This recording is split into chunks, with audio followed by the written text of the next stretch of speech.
Welcome to Real Clear Politics on SiriusXM's POTUS.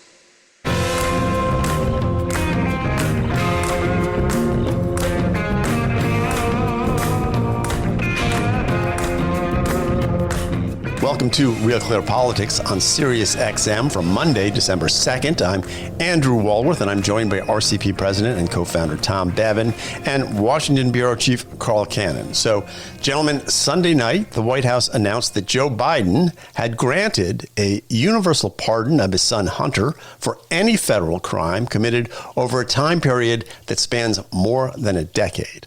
All this after the president famously on numerous occasions promised not to pardon Hunter. So, Tom, were you surprised that the president reversed his pledge? And what do you make of the reaction so far? I cannot say that I am surprised. I do think it's a disgrace. I mean, that he swore up and down to the American people that he would respect the justice system, that he would not pardon his son. Karine Jean-Pierre said it from the podium a number of times. And yet here we are. And now that the election's over and it didn't go his way, suddenly he's coming out. I also think, listen, if you read some of the headlines on this, it says, oh, he's pardoned for the gun crime and the tax evasion. No. This is, as you mentioned, a blanket pardon for everything that every known and unknown crime, federal crime he may have committed from 2014, which is when he started taking money from Burisma, all the way through December 1st, 2024. So it is about as broad. And we have a story on the site this morning from Betsy Woodruff Swan at Politico talking about how nearly unprecedented this is for a private citizen to get this kind of broad immunity and pardon. It's akin to what Gerald Ford gave Richard Nixon back in the day. We just don't see that given to private citizens, but Hunter Biden got it. So look, I think it's a disgrace, and I think it's another broken promise by Joe Biden, and the fact that they would come out and just try and try and pass it off as this suddenly he changed his mind and he was telling the truth before is also just it's in line with everything that we've seen from this administration in terms of just straight up gaslighting the American people. Well, Carl, the argument is that Hunter would face prosecution or persecution, I guess, by a Trump-run Justice Department. In fact, Hunter's lawyer submitted to Joe Biden this lengthy brief. It was entitled "The Political Persecution of Hunter Biden." Reason part, with the election now decided, the threat against Hunter is real.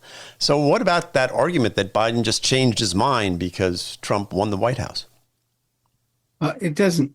I'll never know, but my guess is that Biden didn't change his mind, that he was doing maybe a Clinton-esque thing. He said, I wouldn't pardon him. Maybe he expected Kamala Harris to pardon him. That's the only thing I can think of, because the facts haven't changed insofar as Hunter Biden's, case is concerned. And he was convicted of this gun charge. He was going on trial. He was going to face time probably for income tax evasion. The statement that the president released Sunday night said that he would never. He kind of went full Trump and with a dash of Eric Adams thrown in. The prosecution was, it was a renegade prosecution. It was a lawless FBI. It was a special prosecutor and judge and jury. They're lawfare, and in this case, though, it's worth thinking about for a moment what he's saying. That gun charge that Hunter Biden was convicted on. He said he was not a drug addict when he filled out the form. He was. His wife got rid of the gun within a day or two. He never used it in a crime. He never used it at all, as far as we know. That case would not have been prosecuted against anyone else. In that sense, Joe Biden's right. But it was part of this rogue operation that Hunter Biden had, in which he'd been trading on his father's name for years. And he said, well, he would never have, a normal person who committed crimes like this because he was a drug addict would never. No, I've never heard, I covered courts for many years. I never heard of a case of a person avoiding prosecution for income tax evasion of millions of dollars because they use drugs. What those two things don't really have much to do with each other. And Paul Manafort, who was charged eerily, who committed the same crimes as Hunter Biden, apparently, with the same country, Ukraine. He was trading, he was doing influence peddling and then hiding the profits. Manafort went to prison while Biden was president. And the real question you ask is, if Hunter Biden wasn't the son of the president, would he have made millions of dollars for Burisma? No, he wouldn't have. He doesn't speak Ukrainian. He has no energy experience. He would never have been on that board any more than you or I would have been, Andy or Tom. He traded on his father's name for to make untold millions of dollars. And then when he gets caught violating the law, says, "Oh, but they wouldn't even go after me if I wasn't the son." So I agree with Tom. I was in favor of a pardon for Hunter Biden. I was hoping Donald Trump would do it. I would have liked if Kamala Harris won the election, I would have hoped President Harris would have done it. I would have assumed President Biden would have done it until he said over and over and over again that he wouldn't. Why should he be pardoned, Carl? I think for this country, I think this country should move past this lawfare. I think the Republicans may have to show more grace than than's been shown to them. Look, this is my view. It doesn't matter because he's now been pardoned. Trump can't pardon him twice. But there was something in the statement about Hunter Biden's lawyer is right. I mean, Kash Patel and these people that Trump's been appointing and Trump himself have been saying it. Now we're going to go after the FBI. Now we're going to start criminal prosecutions of people who use lawfare against us. And so instead of forbearance and showing grace and trying to get back to normalcy, there's a sense, at least among Democrats, that the Biden administration, the incoming Trump administration is going to escalate, is going to do more lawfare. And this is the excuse that President Biden used to pardon his son. But now it's clear to me, at least, that he was planning to do this. He was planning to have Kamala Harris do it when he lost the election. He was going to do it. And what he was saying before was just not untrue. Can we spend just a little more time on this statement that Biden released? Because it is so full of ridiculousness. He talks about this plea deal that was struck. He said this carefully negotiated plea deal with the Justice Department, and had that held, it would have been a fair, reasonable resolution of Hunter's cases. Well, it unraveled in open court when the judge started asking questions about it, and basically uncovered that it was this broad, immunity that had been agreed to sort of in private, and they tried to slip it in there and get it by the judge, and it didn't happen. So that was absurd. And then the other thing, and this just absolutely my jaw dropped, and it just makes your blood boil. He said, "For my entire career, I've followed a simple principle. Just tell the American people the truth. They'll be fair-minded." I mean, he's lying about lying. He can't even tell the he's truth. lying about telling the truth, actually. It's just, I mean, look, if I had hair, I would yank it out. It's so frustrating. Well, it was also whiny on top of all that. Yeah, I mean, I think, I was struck by the blanket nature of it and the duration of the, it's over 10 years, I guess 11 years. It really is an extraordinary moment when you give this kind of a pardon. I think the only other pardon close to this was Gerald Ford's pardon of Nixon. So it's pretty sweeping, and it does. I mean, Carl, everything you said may be true, but he has insisted for over a year now that he was not going to do this, and he got on his high horse about it. And it just, either he had a real change of heart or he was lying all along. I'll leave it to listeners. But Andy, to decide. if he had a change of heart, the statement wouldn't have read like this. I'm with Tom on this. That statement was so tenditious. If he'd had a change of heart, he would have said something like this. I spent Thanksgiving with my son. I love my son. I lost a daughter. I lost my other son, my only other son. I know I said I wouldn't pardon him, but I can't bear the thought of Hunter in prison. And you can think of me what you want, American people, but I'm going to pardon him. I know I said I wouldn't, but I'm going to. I would I would have accepted that and respected it personally. I would have liked it. Yeah. But he didn't do that. Well, we're going to talk a little bit more about this later in the program. I've got Miranda Devine coming on, who really wrote the book on this. She, among other things, she wrote the Laptop from Hell. So I'm curious to get her take on it. Anyway, you're listening to Real Clear Politics on Sirius XM. I'm Andrew Walworth. I'm here with Tom Bevan and Carl Cannon. We'll be back in a minute. We're going to talk about Kash Patel, who might be the person who convinced Biden to change his mind. We'll find out. Don't go away. This is Real Clear Politics with Andrew Walworth on Sirius XM. Covering the news fairly and honestly. You're listening to Real Clear Politics on Sirius XM's POTUS, Channel 124. Welcome back to Real Clear Politics on Sirius XM. I'm Andrew Walworth. I'm here with Carl Cannon and Tom Bevan. So related to this Biden decision, at least in the minds of some Democrats, is the nomination of Kash Patel as FBI director. Here is Kash Patel on the Sean Ryan show talking about the FBI just a little while ago. The FBI's footprint has gotten so freaking big. And the biggest problem the FBI has come out of its intel shops. I'd break that component out of it. I'd shut down the FBI Hoover building on day one and reopening the next day as a museum of the deep state. And I'd take the 7,000 employees that work in that building and send them across America to chase down criminals. Go be cops. You're cops. Go be cops. Go chase down murderers and rapists and drug dealers and violent offenders. Carl, good advice?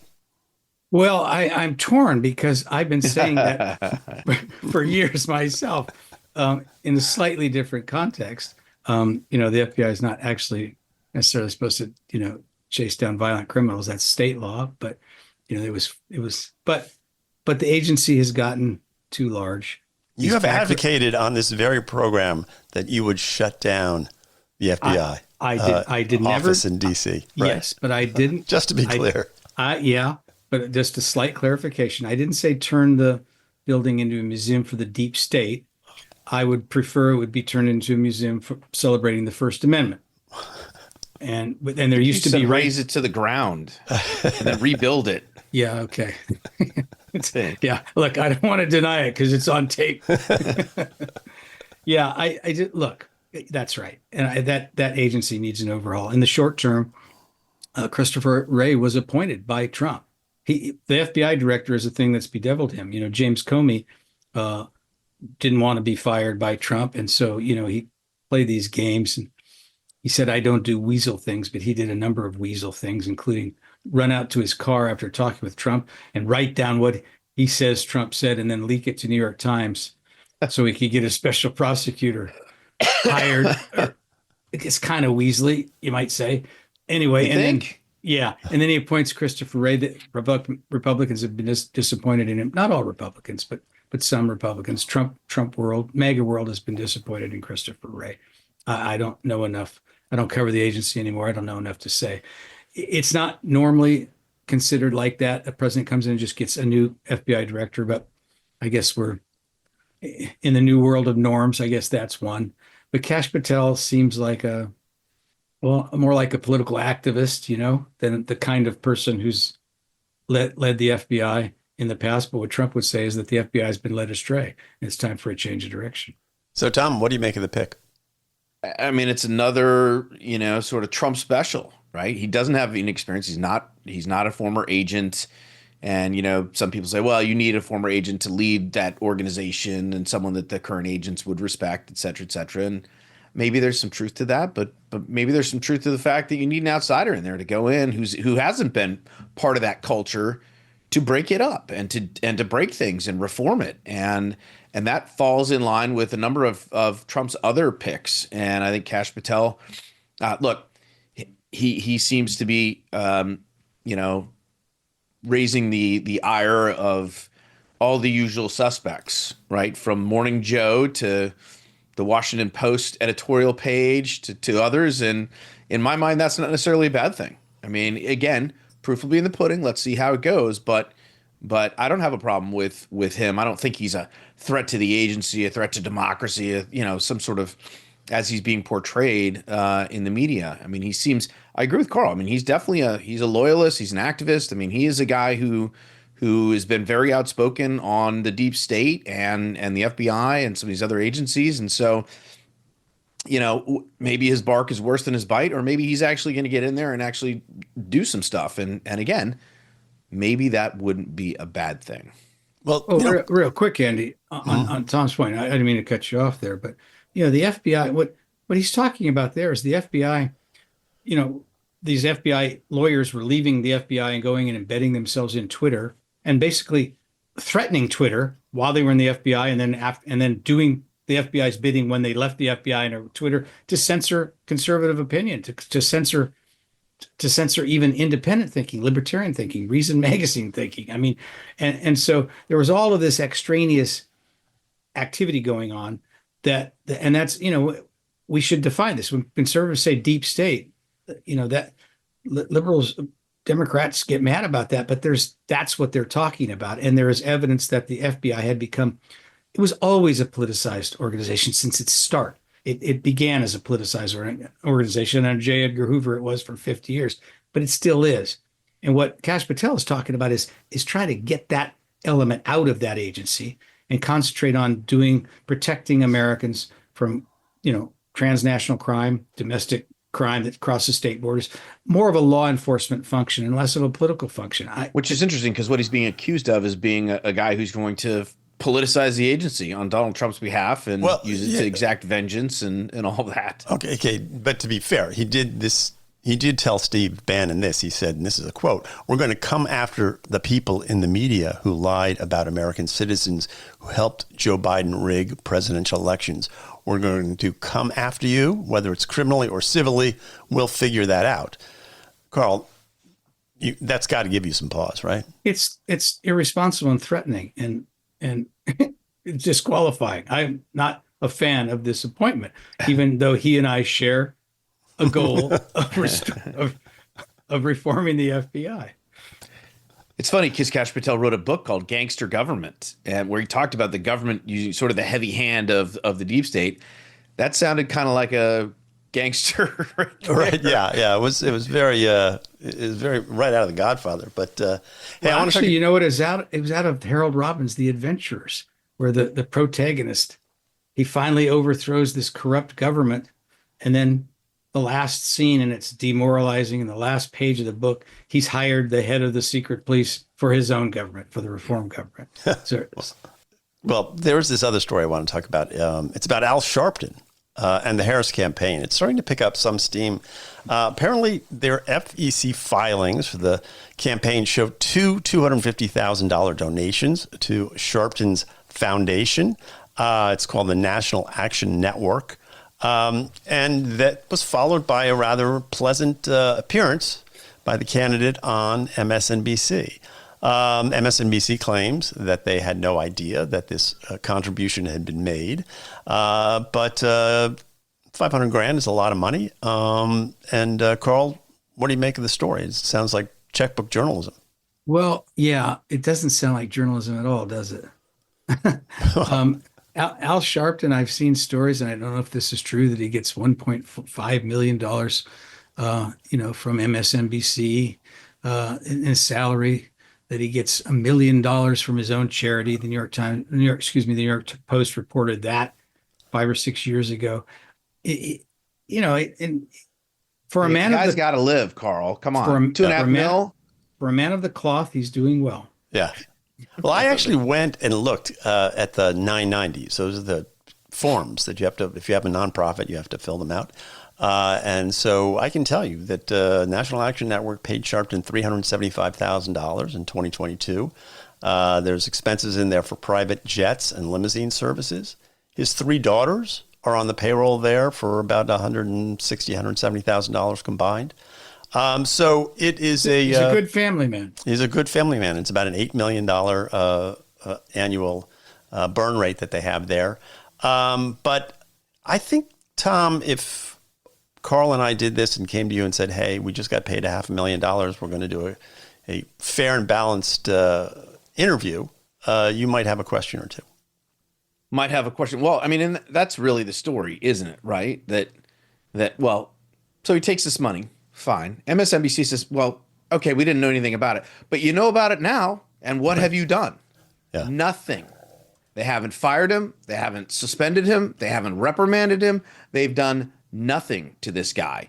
Even after we learned, and I don't know if he's admitted it yet or not, but we certainly have, the reporting has borne out that he received $500,000 in advance of doing an interview with a presidential candidate. It's a disgrace. And the guy should no longer be allowed to work at that network or any other network. If that's how, if he wants to go do that and he can be on his own and do a podcast or whatever, and that's how he wants to play the game, that's fine. But if MSNBC had any integrity or scruples or anything, they wouldn't let him back on air. But and Carl, they have every day. Yeah, they have suspended other hosts for making political contributions of a couple $1,000s here and there. And this is why the contribution went the other way. Right. Oh, okay. And it was a lot bigger than $2,000. Yeah. Tom, if this reporting is accurate, if this is actually what happened, it's hard to think of anything in American political journalism like it. Yeah. Well, I mean, I don't think there's any doubt. I mean, the FEC filings are pretty black and white. And then the 990s are black and white as well. I mean, I know, Andy, what I'm saying there, and I don't know the details, is, what were their associated costs? Or did Sharpton pocket this money personally, or were these production costs, travel costs? I need to know more about it, but obviously, I mean, this is not. I need 2.5. It's not journalism. Wait. It's not journalism at all. Okay. This is okay. Can we please do away with I'm Oprah and I didn't get paid, but my production company got $2.5 million to set up this event. I mean, give me a break. Tom, there are overhead costs to these things. Overhead. I actually find Overhead. that. I think you can defend that. I mean, she was not presenting that. That was an infomercial she was doing for a client. She might have disclosed that she was being paid, but this wasn't a network who. I agree with that. Oprah's her own thing, and that's fine. She wasn't, but I mean, clearly she got paid. I mean, let's not split hairs about that and say, $2.5 million to produce an infomercial. I mean, it didn't cost her $2.5 million to do that. It goes to her company. I mean, that's ridiculous. Right. But I agree with you. It's completely different when you have a contributor to a network. I mean, imagine if someone, how the rest of the media would react if this Tucker Carlson had taken money someone at Fox Trump. News take a $500,000. I mean, they would be absolutely beside themselves. But we don't hear anything since it's Al Sharpton and MSNBC. Well, we're going to have to leave it there, guys. You're listening to Real Clear Politics on Sirius XM. I'm Andrew Walworth. I'm here with Tom Bevan and Carl Cannon. We're going to take a break. And when we come back, I'm going to talk to Miranda Devine of the New York Post about Hunter Biden and the pardon. And later in the broadcast, Tom's going to be here with Phil Wegmann talking about what's going on at the White House. Don't go away. We'll be back after this. This is Real Clear Politics on Sirius XM. Informing you on the important issues of the day. Welcome back to Real Clear Politics on POTUS, Sirius XM Channel 124. Welcome back to Real Clear Politics on Sirius XM. I'm Andrew Walworth, and I'm joined now by Miranda Devine. She is a columnist at the New York Post and the author of the book Laptop from Hell. Miranda, welcome back to the program. Thanks for having me, Andy. So you have this new piece out in the Post today saying that this was, quote, the least surprising news of the decade. I'm talking, of course, about the pardon. But a lot of people have questioned the timing of it. It seems to many to have come earlier than other presidential pardons. Why do you think Joe Biden did it now? Well, I think it's pure and simple because Hunter Biden was due to be sentenced in Delaware on the gun charges in about 11 days, and then a few days later in California on the tax fraud charges. And so I guess he wanted to preempt the sentencing, which, if you look at average guidelines, he was up for, something like 3 years jail on the tax and maybe something similar on the guns. So he said he wouldn't pardon him, of course, and he said he wouldn't commute a sentence either. Do you think he always planned on pardoning Hunter, or was this a last-minute change of heart? Oh, yes, he always planned on it. And that was the only way that you can see Hunter Biden and his lawyers' sort of reckless tactics legally. And I think, the only surprise to me is that anyone is surprised that Joe Biden would lie. What this whole saga has taught me is that Joe Biden lies all the time about everything and always has. And so lying about whether he would pardon his son or not is just par for the course. Do you think, though, he thought, well, that if Kamala Harris wins, then I won't have to do the pardon, and he was sort of caught up short on this? And I do want to ask you about this, because you had great reporting about what the Biden's weekend in Nantucket was like, including them going to a restaurant called the Den of Thieves, which is, I mean, you couldn't write that, could you? Thieves. Yes, you couldn't make it up. So did anything happen in the last 48 hours that would have changed Biden's mind on any of this? No.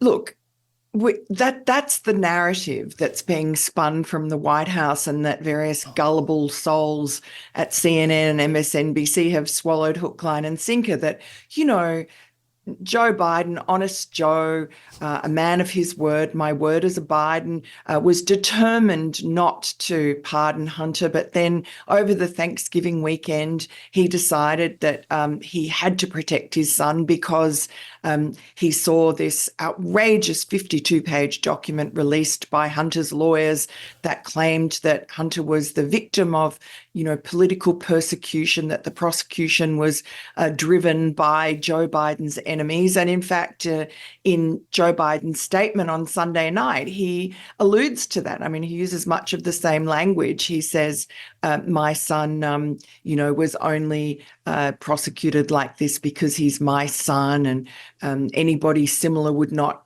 receive anything like this. And,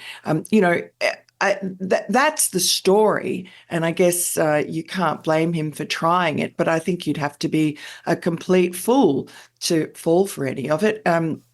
Hunter Biden certainly was singled out and given different treatment from any other American, but it was favorable treatment. You just have to listen to the two IRS whistleblowers, Gary Shapley and Joe Ziegler, who testified to Congress about that 5-year investigation in Delaware into Hunter Biden, run by David Weiss, then the U.S. attorney and now the special counsel, and to hear their terrible tales about obstruction and slow walking, the Department of Justice protecting Joe Biden, refusing to allow them to follow any evidence trail that led to the president himself. And there was plenty of it. And they were not allowed to, for instance, get search warrants for a cottage on Joe Biden's property that Hunter Biden had been living in. They weren't allowed to geolocate phones when Hunter Biden claimed in a WhatsApp shakedown message to one of his Chinese partners that his father was sitting next to him and was wanting to know where the money was, and that would punish them if they didn't provide it straight away. Other search warrants, the prosecutors tipped off Hunter Biden's lawyers, and then this all culminated in this outrageous sweetheart deal for Hunter, where he was going to, get off with a slap on the wrist, not even that, which all fell apart in court. But it fell apart, and then Hunter was charged only because the IRS whistleblowers had come forward and disrupted those cozy little plans between the Department of Justice and Hunter Biden's lawyers. Right. So I'm talking with Miranda Devine of the New York Post. She's the author of the book Laptop from Hell, which deals with part of the Hunter Biden saga, which I guess will continue here. What about other Biden family members? Does this have any implications for Jim Biden or any other people who might get caught up in congressional investigations? Look, I think it's a pretty fair bet that Joe Biden will pardon Jim Biden, and he'll probably do it in the usual timing, the last day or two of his presidency before January 20. But he hasn't been charged with anything, but he will just give him a blanket pardon, you think? Well, he's being investigated, and that's been going on for a very long time.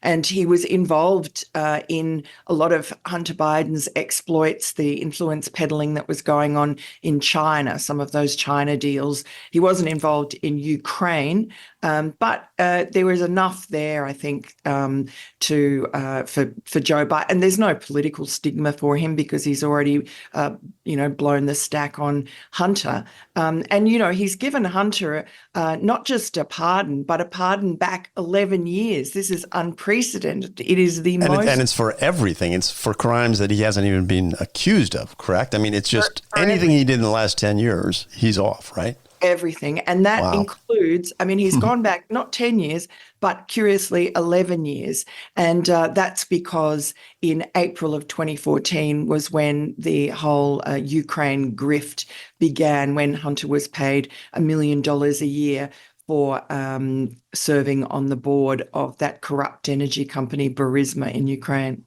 So, as a journalist who's followed the Biden saga, as I said, and wrote about it in the New York Post and wrote about it in your book, what do you think this tells us, if anything, about Joe Biden's legacy? Do you think it'll taint him in any way, or do you think it's just, boy, here's a guy who stood up for his son in his son's hour of need? Look, I think it can't help but tarnish his legacy. His legacy should already be so tattered that there's impossible to shine at all. But there still are people hanging on to the belief that he's honest Joe and a good family man and, high decent and high moral standards.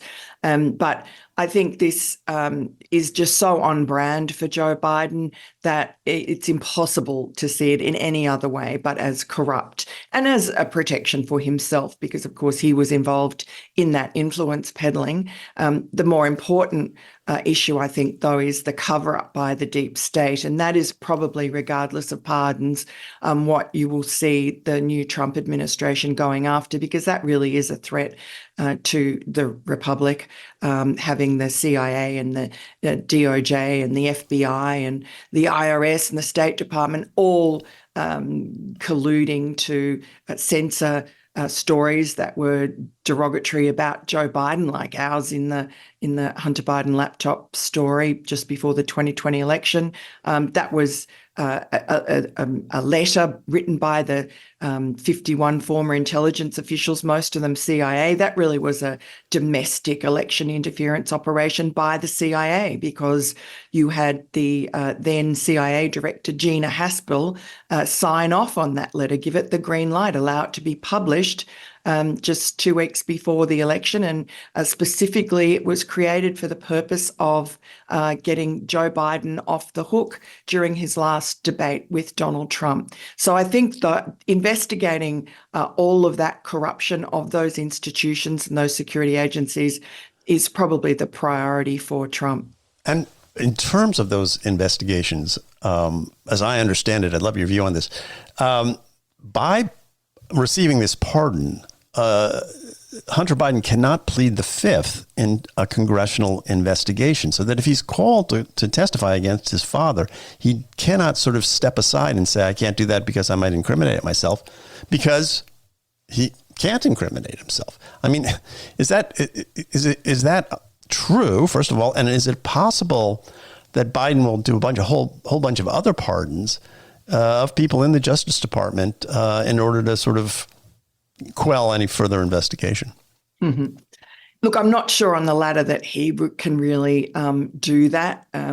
But he'd have to identify people like Lisa Monaco or whoever that he thinks have done the wrong thing. I mean, if you accept a pardon, you're admitting guilt. So I'm not sure that would happen. And as for Hunter not being able to plead the fifth or, say that he needs immunity from prosecution, I think he's still not immune from state prosecution. So right. I think he'd very likely be able to claim that. I mean, the Bidens are nothing if not slippery.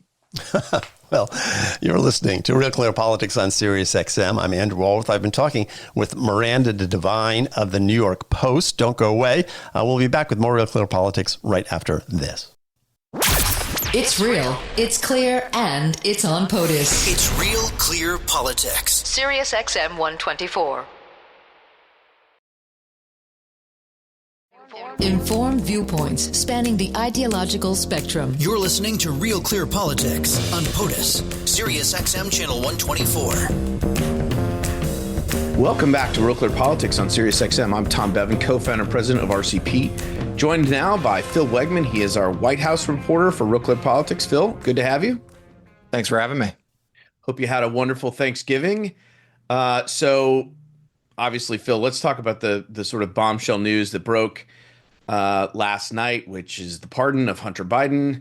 I noticed that, so Karine Jean-Pierre did a gaggle on Air Force One today, and it seemed like, first of all, tell our listeners what a gaggle is. How many reporters were there? I only heard a couple of voices. Like, what is that? It's not your typical, obviously, full White House. This is on the plane. How many people are part of that gaggle?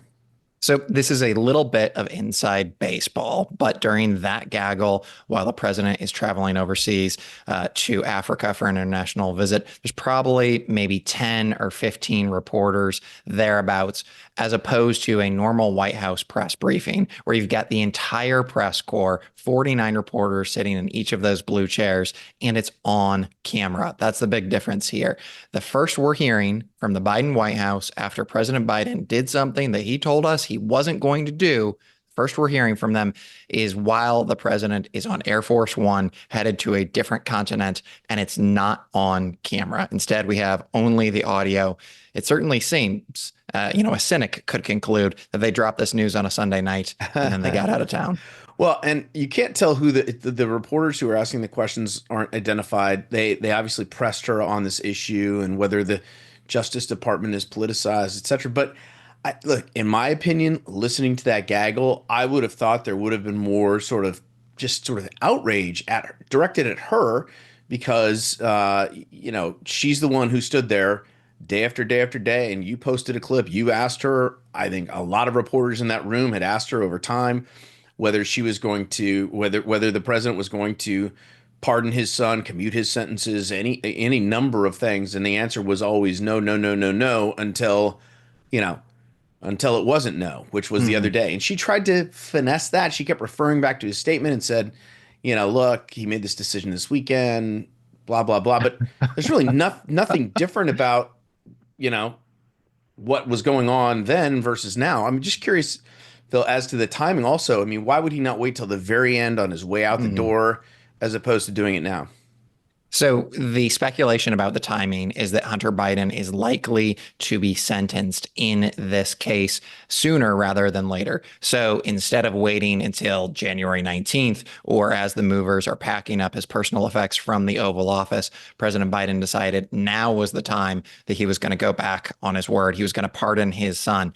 And let's talk about this pardon, by the way. It is very much the definition of a blanket pardon. It starts in 2014 when, surprise, surprise, Hunter Biden was in business with Burisma, one of these Ukrainian companies overseas, as well as numerous others. And it runs all the way until December 1st, 2024. That is about a decade. Some folks have noted that it's longer than the pardon that Ford offered Nixon. But if we just take a step back, I think on a human level, all of us can say, if our child was in this type of peril, of course we would pardon him. Of course we would show justice and, show, some generosity there. In this case, that's not the issue. It's not a question of a father looking out for his son. It's a question of why did the president repeatedly tell us that he wasn't going to do this? I mean, you noted it, Tom. Biden said to the press he wouldn't do this. The White House told all of us repeatedly that he wasn't going to do this. And then when there's no political consequences, when there's no votes to be lost over this, he immediately does what he said he wouldn't. And so you've got to ask, what value can you put in a Biden promise? The president often says that he gives his word as a Biden. Well, in this case, it's not worth the paper that his legacy will be printed on. So president still has, he's obviously overseas for this trip, but he will be back and he still has 2 months left in office. I assume, Phil, will there be some sort of press conference, final press conference, exit, press conference? I think most presidents give one of those as as their time in office winds down, or is there any way that you, meaning the press corps, will be able to question him directly about this and try and get him to explain himself more, and also get him to talk about why he decided to go back on his promise, his repeated promise? Is there anything on the books for that, or do you expect that? I certainly hope so, because what we heard from Biden in making this announcement is that he believes that his son had been unfairly targeted by the Department of Justice, that things got political. And he sounded a little bit like Donald Trump when he was making that argument. But there needs to be some pushback here. There needs to be a question of, if this was in fact politicized, what do you make of the fact that there are whistleblowers who have said that the FBI slow walked this investigation into Hunter Biden, that there are whistleblowers who said that the FBI waited until the statute of limitations expired? That's got to be addressed. Another thing that has to be addressed is this reporting that we're hearing now from NBC News and others, that when the president was saying over the summer that a pardon was off the table, he was telling his advisors in private that it was very much a possibility. So how is he going to square that circle? I've got to say, though, after attending a lot of press briefings with this president, he certainly isn't as accessible as his predecessor, but more often than not, he gets himself into trouble. And I think that as he's looking to his legacy, there's going to be a little consternation among the people who surround him, because the two big career-defining promises of this president in 2024 were, first, that he wasn't going to step aside, and then he did that. And now the second is his flip-flop on the pardon. So there's a lot of questions for him to ask. I'm not certain he's ready to, perhaps take the risk of facing the press. We're speaking with Phil Wegmann. He's White House reporter for RealClearPolitics. Phil, we got a couple minutes left. Let's talk about Biden and what he hopes to accomplish over the next 2 months that he has in office, basically. If you read the press, you'll hear and see that his administration is trying to Trump-proof some of his legacy items and make sure that, whether they're doing it through executive order or regulatory action, that they're trying to make sure that some of these accomplishments that he has had are protected from Donald Trump just walking in there and undoing them. What do we know about what Biden wants to do over the next couple of months before he leaves the White House for good? The president wants to avoid the nickname that he's a lame duck. Like all presidents obviously want to avoid that. But the fact of the matter is, it's exactly what he is currently. There's no appetite in Congress to do a big push at the last minute. For the most part, the legislative business is wrapped up. They can look to different executive actions and orders to, set up speed bumps for Donald Trump when he comes into office. But, what I was struck by over the weekend is that Canadian Prime Minister Justin Trudeau comes to the United States and he flies to Mar-a-Lago to have dinner with President-elect Donald Trump to discuss trade deals and the threat of tariffs. He doesn't even bother to, maybe turn his plane around and head to, the Biden family home where they're celebrating Thanksgiving. He doesn't even make any scheduling change to maybe show up at the White House. For the most part, world leaders are signaling that when it comes to negotiations, when it comes to international business, they know that Biden doesn't really have a seat at the table in any meaningful way. And so they're turning their focus to Donald Trump. And I think that overall, that's what Washington, D.C. is doing. All right, we will leave it there. Phil Wegmann, thanks for your time. Appreciate it. Thank you. All right, and that's going to do it for us. On behalf of Andy and Carl, I'm Tom Bevan, co-founder president of RCP. You've been listening to Real Clear Politics on SiriusXM. Everybody have a great night. We'll see you back here tomorrow. Good night. The Politics of the United States. This is POTUS on SiriusXM Channel 124.